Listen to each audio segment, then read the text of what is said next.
So this stops the. This stops. Okay. Second maybe would be CPP and Panchagavya. Third, other things, but all will have a different property. What is there, for example, in a neem gliricidia liquid manure will be missing from this. There it will be rich in nitrogen and it will have pesticidal properties. You know, for Neem preventing. has, yeah. Neem has. Even gliricidia has. For caterpillars, if you have a lot of caterpillar problem, you make a gliricidia liquid manure. And if you have a termite problem, calotropis, you have heard of calotropis? Yakka.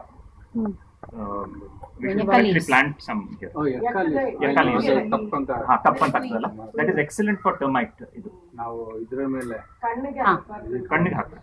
ಸ್ನಾನ ಮಾಡಿಸಿ ಅದು ಯಾವುದೋ ಒಂದು ದಿವಸ ಅಲ್ಲ ವರ್ಷದಲ್ಲಿ ಒಂದ್ಸಲ. ಕಣ್ಣಿಗೆ ಹಾಕೋದು ಮಹಾವಿಷ ಅದು ಎಕ್ಕದ ಗಿಡ ಎಲ್ಲ Anything which has ಹಾಲು, a milky ಹಾಲು, thing ಹಾಲು. Milky, yeah. has pesticidal property.